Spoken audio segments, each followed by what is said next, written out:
Leaving any relationship is difficult. Leaving a narcissistic relationship seems to be harder. Oh, absolutely. Why is it harder, and how do they leave? Many times people leave narcissistic relationships from a place of frustration, exasperation, fear, confusion. These are not healthy states. I mean, ending a relationship is always difficult, but if it was a relationship with two healthy people in it, they may simply be able to acknowledge, we grew apart and this hurts, and thank you for being a part of my life. And not saying nobody gets hurt. It can hurt, and it can hurt badly.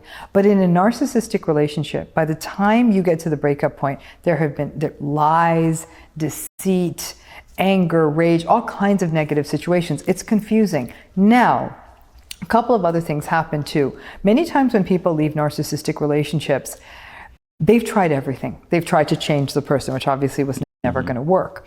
But they keep trying. I'm going to convince them. I'm going to show them the error of their ways.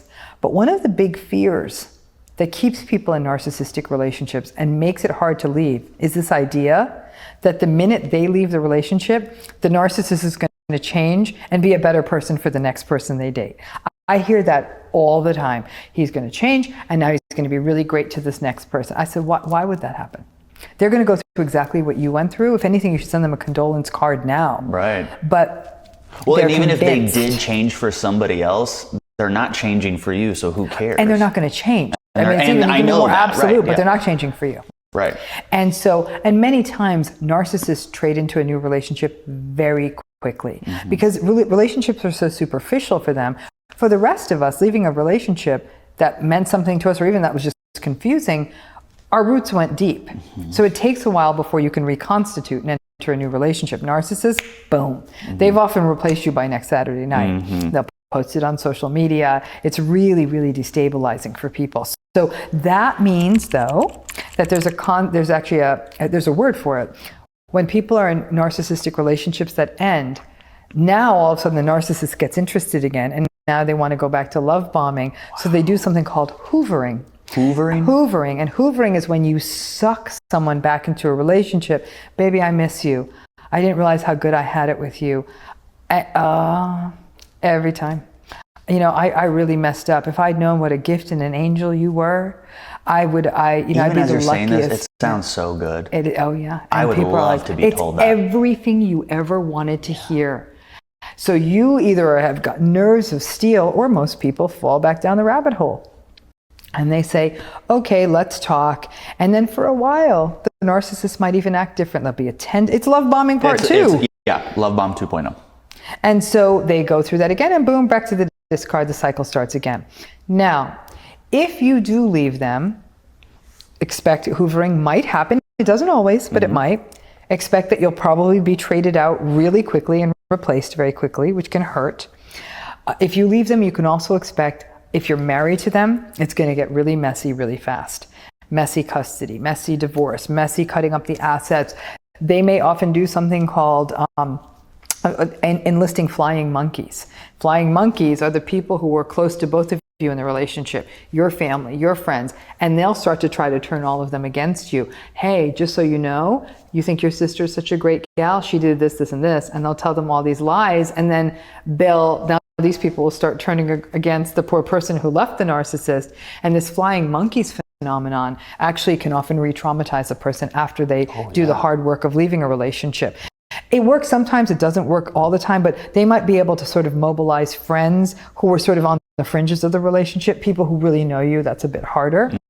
But it can also be dangerous. A narcissist does not like to be left. So they are going to fight, and almost, it sounds like, be revengeful. Oh, very much. They're very vindictive. And so they just don't like that it looks bad for their ego to be left. They may have had a plan. They may have thought, you're taking my kids from me, all kinds of things, despite they had no interest in being a father or mother to them while you were in the relationship. But now that you're saying this isn't healthy anymore, they don't want to hear about it. If you do go into couples therapy, they often hijack the couples therapy. They often try to charm or win over the therapist, making the person who's enduring the abuse look like a crazy person, literally like a crazy person. And they do so successfully. Very much so, all the time. The therapist even gets sucked into it. All the time. And so a lot of people are afraid to enter couples therapy with a narcissistic partner unless they've got a therapist who's really well trained in these issues.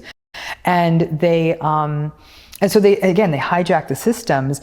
And so at this point, people, when they finally do leave narcissistic relationships, they have been thinking about this for months, if not years.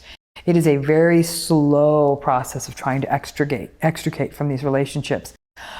So it's going to be messy. It's going to be painful, no matter what, whether they replace you quickly, whether they don't, whether they make it a messy and painful divorce, or whether they really threaten to stalk a person. That's not unusual. They'll stalk them. They'll bother them through social media. Sometimes people have to block them, which is hard if you've got kids. A lot of times the courts, judges, mediators, custody evaluators, lawyers don't get this.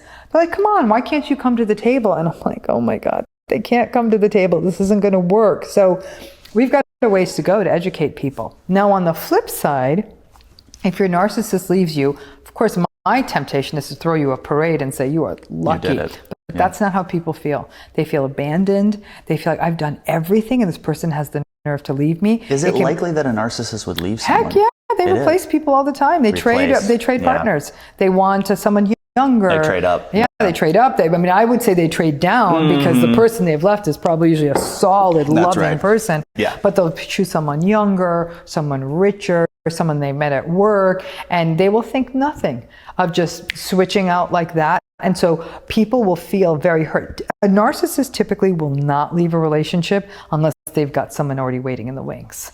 That would be too much of an ego blow for them. So that under those conditions, they may very well leave. But most commonly, narcissists like to have their cake and eat it too. If they're married, they're going to try to have the affair on the side and make it all work, and be so surprised when they are told, oh, you can't have both. So sometimes these things can sort of blow up in their faces, but it is messy. How do you prepare to leave a narcissist? Preparing to leave a narcissist is no small task, because if you have kids and it's going to be a legal mess, you're not doing this divorce via mediation. You're going to need an attorney, and you're going to need an attorney who understands narcissism, which is not all of them.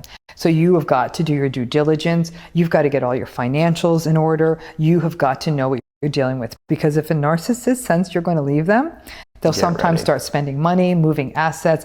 Like this is war. Yeah.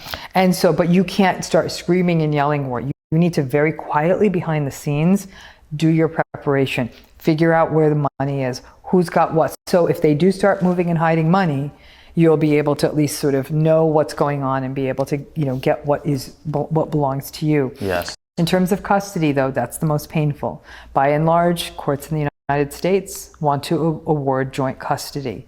And many times, the narcissistic parent will fight for custody, not even because they're equipped to be a decent parent, but to stick it to the person who's leaving them.